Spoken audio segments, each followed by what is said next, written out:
अरे वर्षा सुनो, ममता जीजी का फ़ोन आया था क्या? अभी तक उन्होंने बताया ही नहीं कि मायके में क्या देना है। तरुण ने अंदर आते हुए कहा। उसकी बात सुनकर वर्षा ने नामे सर हिला दिया। ये देखकर तरुण उदास होकर बैठ गया। अभी अभी ऑफिस से वो घर आया ही था। आप घर चले जाते ना उनके। अगर वो लिस्ट नहीं दे रही हैं तो खुद ही लिस्ट मांग लो। तुम्हें क्या लगता है कि मैं उनके घर नहीं गया था? 3-4 बार जा चुका हूँ। जब भी मैं उनसे लिस्ट मांगता हूँ तो देती ही नहीं है। कहती है कि बाद में दूंगी। अभी जरूरी काम कर रही हूँ। वैसे भी उनका छोटा परिवार है, ज्यादा कुछ तो देना नहीं पड़ेगा। पर ऐन मौके पर लिस्ट देंगे तो हम शॉपिंग कैसे करेंगे? माना कि परिवार छोटा है पर शॉपिंग तो करनी ही पड़ेगी ना। और फिर हमें थोड़ी ना पता है कि वो क्या क्या मांगेंगी। वैसे भी ममता जीजी थोड़ी लालची। कहते कहते वर्षा रुक गई। पर तरुण समझ गया कि वर्षा क्या कहना चाहती है। पर ममता जीजी का स्वभाव ही ऐसा रहा है उसके आगे, इसलिए वो कुछ नहीं बोल पाया। तभी अम्मा अंदर से आते हुए बोली, चल तरुण, मैं तेरे साथ चलती हूँ। आज मैं खुद ही लिस्ट मांग कर ले आऊंगी। पता नहीं क्या समझती है अपने आप को। पर्ची देने में ही रोना आता है। पता नहीं समाज के सामने हमारी नाक कटाना चाहती है क्या? पर माँ, मेरी बात तो सुनो। नहीं, मुझे कुछ नहीं सुनना। तू चल मेरे साथ। अम्मा ने जिद में कहा तो तरुण जाने को तैयार हो गया। ममता फटाफट चाय बनाकर ले आई। हाथ मुंह धोकर चाय पीकर तरुण अम्मा को साथ लेकर ममता जीजी के घर रवाना हो गया। अम्मा जी के 2 बच्चे थे, ममता और तरुण। दोनों बच्चों में 16 साल का फर्क था। ममता जहाँ बड़ी थी वही तरुण छोटा, इसलिए वो तरुण को जैसे चाहे वैसा चला लेती थी। ममता शुरू से ही अकेली बच्ची थी, इस कारण से वो थोड़ी जिद्दी स्वभाव की थी, इसलिए तरुण को चलाना उनके लिए मामूली बात थी। दोनों की उम्र में इतना फासला था कि तरुण उसकी माँ समान इज्जत करता था, इसलिए उसके सामने ज्यादा कुछ कह भी नहीं पाता था। ममता शुरू से ही लालची स्वभाव की रही है। तरुण की शादी में भी उसने वर्षा के आए हुए सामान में से काफी सामान हत्या लिया था। तब भी अम्मा बहुत नाराज हुई थी, पर ममता ने तमाशा कर दिया तो खुद वर्षा ने उसे सामान ले जाने दिया। यहाँ तक कि उसके बेटे के जन्म के समय भी उसने नेक के पीछे हंगामा कर दिया था। घर में सब जानते थे कि ममता लालची स्वभाव की है, इसलिए जब कोई तीज त्योहार आता तो पहले उन लोगों को टेंशन होती थी। अम्मा खुद अपनी बेटी के ऐसे स्वभाव से परेशान थी। अब ममता के बच्चे तो बड़े बड़े हो चुके थे। उसके बेटे की शादी 7 दिन के बाद थी। 2 दिन बाद तो शादी के प्रोग्राम ही शुरू होने वाले थे, लेकिन अभी तक उसने और उसके ससुराल वालों ने मायरे की पर्ची नहीं दी थी, जबकि अम्मा और समाज के अनुसार बहन के ससुराल में मायरा देना जरूरी था। खैर, अम्मा और तरुण ममता के घर पहुंच गए। अम्मा को अचानक घर पर देखकर ममता उठकर उन्हें अंदर लिवाने के लिए आई। कुछ देर बैठने के बाद अम्मा ममता से बोली, ममता, मायरे की पर्ची कब दोगी तुम? तरुण कितनी बार तुम्हारे घर के चक्कर काट चुका है। अम्मा, मैं दे दूंगी ना। पर्ची कहीं भागी जा रही है क्या? अरे शादी को 7 दिन ही बाकी रह गए हैं। मायरे में क्या खाली हाथ आएंगे हम तेरे यहाँ? अम्मा ने जवाब दिया तो ममता बेशर्मी से बोली, अरे अम्मा, मायरा भी 6 दिन बाद है। इतनी क्या टेंशन लेती हो? मेरे भाई भाभी है ना, सब संभाल लेंगे। ममता ने तरुण की तरफ देखकर ताना मारा। देख ममता, हमारी कोई खुद की दुकान तो है नहीं कि जिसमें से जाकर सामान निकालकर तेरे लिए लेकर आ गए। पर्ची देगी तो ही सामान लेकर आएंगे, और हमें क्या पता तेरे ससुराल में कितना क्या सामान लगेगा। अगर पर्ची दे रही है तो ठीक है, वरना हम शादी में नहीं आएंगे। अम्मा ने कहा तो ममता बोली, अरे अम्मा, तुम्हारे दामाद जी को तो आ जाने दो, वो पर्ची बनाकर दे देंगे। अब मैं पर्ची बनाकर दे दूं और उन्हें पता ही ना हो तो भला कैसे काम चलेगा? कल को कोई रह गया तो मुझे डांट पड़ेगी। अरे शादी पक्की हुए 2 महीने हो गए, तूने अभी तक पर्ची नहीं बनाई? कितनी आलसी है तू। अम्मा, वादा करती हूँ कल मैं पर्ची जरूर से बनवा कर भिजवा दूंगी। ठीक है, अगर कल पर्ची नहीं आई तो देख लेना। अपने बेटे की शादी करके बहू खुद ही ले आना।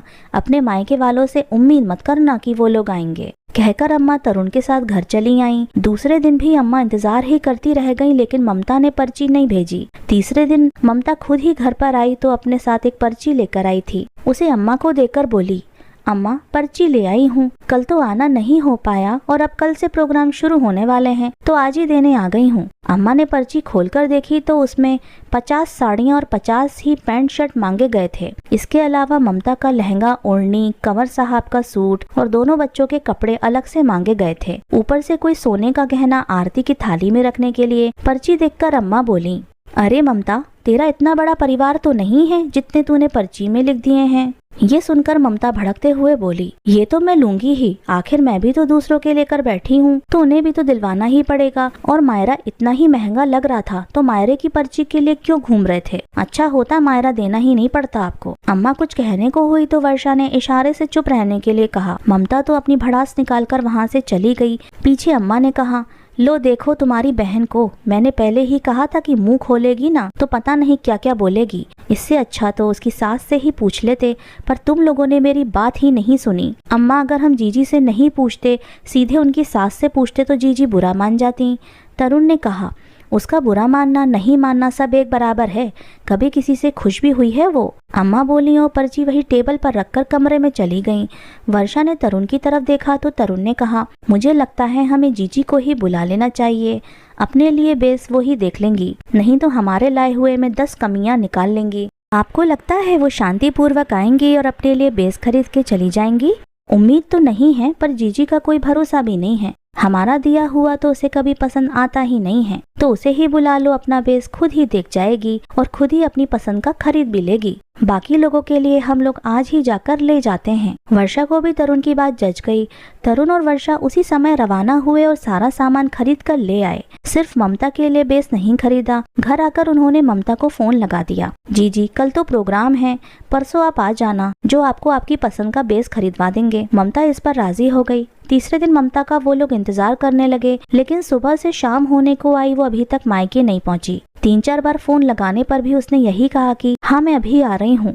आखिर थक हार कर शाम को उसका फोन आया कि तुम बाजार में पहुँचो, मैं वहीं मिल जाऊंगी। आखिर बाजार में पहुँचे तो ममता अपनी ननद के साथ आई थी। ममता अपनी पसंद की दुकान पर ही उन लोगों को लेकर गई। वहाँ जाकर उसने बेस निकलवाने शुरू किए, पर ममता की हेल्थ इतनी ज्यादा थी कि उसकी कमर के साइज के लहंगे ही नहीं मिल रहे थे। आखिर थक हार कर दुकानदार ने कहा, देखिए बहन जी, आपकी कमर की साइज के लहंगे नहीं मिल रहे हैं, तो आप उसकी जगह पर एक हैवी साड़ी ले लो, क्योंकि इतना वक्त नहीं है कि हम लहंगा तैयार करके दें आपको। शादियों का सीजन चल रहा है, इस समय हमारे कारीगर बिजी हैं। आखिर ममता को साड़ी ही देखनी पड़ी, लेकिन साड़ी भी फिर कोई ऐसी वैसी नहीं, 25-30 हजार से नीचे वाली साड़ी को देखना ही पसंद नहीं कर रही थी। ये देखकर वर्षा ने तरुण की तरफ देखा, लेकिन तरुण ने इशारे से उसे बिल्कुल चुप करवा दिया और धीरे से कहा, तुम एक शब्द भी नहीं बोलोगी वरना जीजी तुम्हारी बात पकड़ लेंगी। अब 4-5 साड़ी उसने देख ली तो उसकी ननद बोली, भाभी आपको शर्म नहीं आ रही है? ऊंट की गर्दन ऊंची है तो काटने के लिए नहीं है। तुम्हारा छोटा भाई जो कि तुमसे 16 साल छोटा है, तुम्हारे बच्चे की उम्र का है, तुम्हें तुम्हारे पसंद की साड़ी दिलवा रहा है, तो थोड़ा सा तुम्हें भी ध्यान रखना चाहिए। जरूरी है 30-35 हजार की साड़ी देखना? 4-5 हजार में भी सुंदर सुंदर साड़ियाँ आती हैं, कुछ तो शर्म आप भी करो।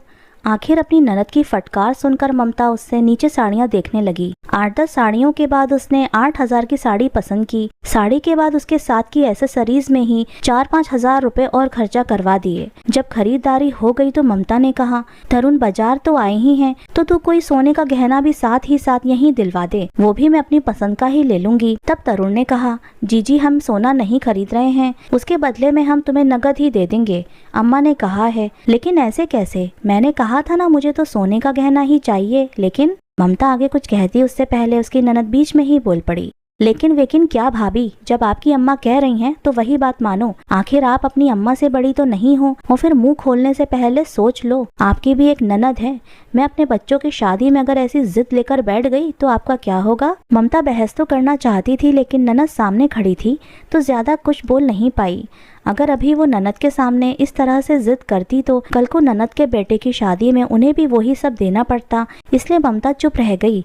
इसके बाद भी शादी में वो नकद पैसे और तोहफों को लेकर ज्यादा बहस नहीं कर पाई। तो दोस्तों, आज की कहानी यहीं पर समाप्त होती है। मैं उन लोगों का तहे दिल से धन्यवाद करना चाहती हूँ जो लोग मेरी कहानियों को सुनते हैं, लाइक करते हैं और शेयर करते हैं। तो दोस्तों, अगर आपको आज की कहानी पसंद आई है तो वीडियो को लाइक जरूर कर लीजिएगा और अपने दोस्तों के साथ शेयर भी कर लीजिएगा। और हाँ, अगर आपने अभी तक हमारे चैनल को सब्सक्राइब नहीं किया है तो जरूर जाकर सब्सक्राइब कर लीजिए।